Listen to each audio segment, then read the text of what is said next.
Alright, so this is basically kind of an addendum just to show some tweaking that I've kind of gone through a little bit in the process.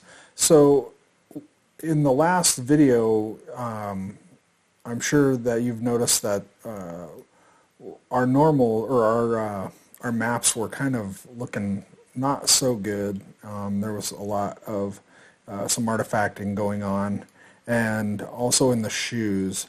So I mean, there's still a little bit of artifacting right here, but we're going to paint that out. But you can see that the shoes, I was able to, I did go into Zbrush and fix those shoes, and I re-exported everything back out. The high version, I was able to go back in and tweak some of that stuff that was not working. And for this also, I kind of broke this down a little bit more, and I took the eyeballs out of the mesh, and so I'm just basically baking down to a basic level of everything of where I'm just kind of, I was thinking it through, and also I don't think I really need the belt, the actual belt, but I will still keep the buckle, so I broke that out as well. And I'll show you my Maya file so you can see the changes that I did make. But overall, the bakes look a lot cleaner and a lot better. They're a little bit cleaner. There's still a little bit of messy line, but I think from what this is, I just need to go in and actually just color that in right here from where I'm just missing that color right there. So some of this stuff will kind of clear up. And then also underneath the arms, it still looks a little bit of artifacting kind of looking. So I'll be making changes to that too, obviously in the paint layer. When we take them over to Photoshop, we can clean them up there.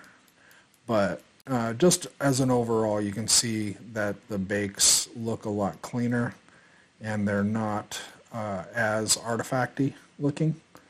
So especially the shoes, and I can show exactly what had gone on with that as well, with the shoes. So just gonna swing over to my Maya file. And so with everything, I've kind of broken down everything. So with the low, so if I select all the lows, and you'll see, so if I hit Control 1, this is going to basically isolate the selection. So this is just the low version, the low poly mesh. And so what I did was just kind of broke out those meshes that I kind of knew that I was not going to. So right now it's just kind of like the belt buckle. So yeah, with all the low stuff, you can see. Also, I took the tongue and the teeth out separately. I'll probably just put those back into the mesh, but I'm not going to bake them in the substance file. I'm just going to probably just paint those in Photoshop. So with that in mind, I just broke those guys out, and also the eyeballs were broken out, and also the brows, his eyebrows. And so it's just basically down to that. So yeah, it's just kind of broken down that way. I didn't really change anything UV wise. So with that, you can actually just see that it's just basically down to the very low, the low version. So taking away that belt and just baking it in, like in the substance file, you can see that that's kind of just baked down into the loops and the actual belt. And then once the buckle sits on it, it'll read okay. And then we'll also be able to paint in our shoes. So with that, I'm actually going to go over to ZBrush and actually show you what I did in ZBrush. So jumping back over to ZBrush, you can see this is the version that I came back to. So I just wanted to kind of point out some of those changes and fixes that I had done in the file. So you can actually see in here, so if I turn off the floor, you can see where we were getting that weird, the weirdness in the normal, and that was just mistake on my part for actually not making sure that that looked correct. And so a lot of what I did was just I basically went through and just made sure that everything was basically, so like anything that was turned to dynamic, I actually applied the dynamic subdivisions to the actual object and then just deleted those subdivisions. So that's why I was getting a lot of those artifacts in the lines too on the shoes. Like if I show you the shoes, they're at a dynamic level. So I actually wanted to put that geometry, so the dynamic geometry, I wanted to actually, so once I apply the subdivisions and I delete lower, it actually smooths that out with those shoes. So we get some of that, and I think I might have actually subdivided it one more time or something like that if I remember right. So if I delete lower and then subdivide again, yeah, that's exactly what I did, and then delete lower on that. And so I just have a much higher poly shoe, just makes it easier to really smooth. There's no real lines, you can't really see those lines. So when it got exported originally, it was at that low poly version. So if I go and just show you the tool that I had updated, so we can see exactly the difference. So with that in mind, if we go through all the subtools, and then also what I did was I went through and I renamed everything as a high poly object. So it's just like, this should be hair underscore high, but I just made sure I came through, made sure that nothing was dynamic, and then also deleted subdivisions. So like if it was dynamic, and I just made sure I applied that dynamic subdivision and then just deleted lower. So I'm at a much higher polygon count, which like currently right now I'm at like 2.1 million. So I high-resed most everything. So yeah, the brows, the tongue, eyeballs stayed the same, the pupils, although I'm not really going to be using the pupils in the low version anyway.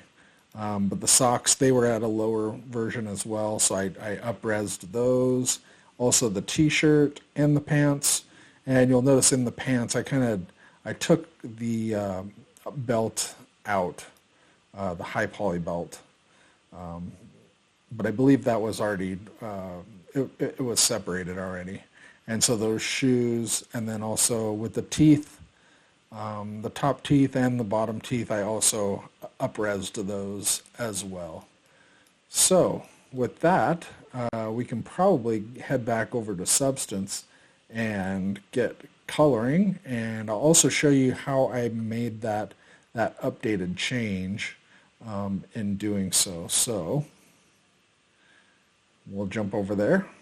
So back over to Substance, and once if we want to make any changes, say we do make changes to our mesh and we just want to update this guy, we can go to our edit project configuration, and from here you can actually select and update that mesh. So that's all I did, was just came in here and selected my new body low. And so the new body low is just basically everything broken down to what you see now. And my body high is actually just the same exact thing.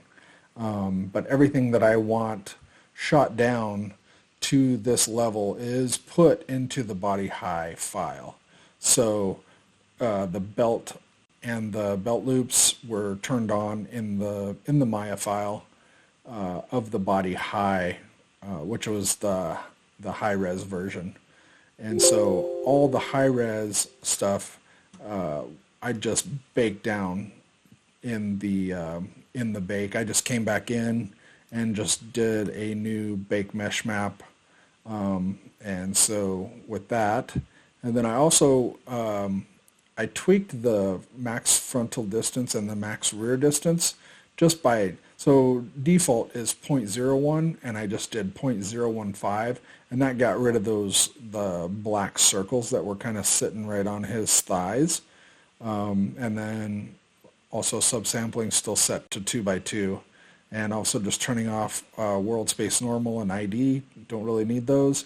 And then I just rebaked, and these are the bakes I got. So with that, we can basically start kind of coloring up our model. And since we have a base, we can kind of start throwing in some other colors and whatnot, what we want our character to look like. And we can add metal if we need any metal, which we might throw a little bit of metal on the shoes. We may update the normal. I might add a little bit of like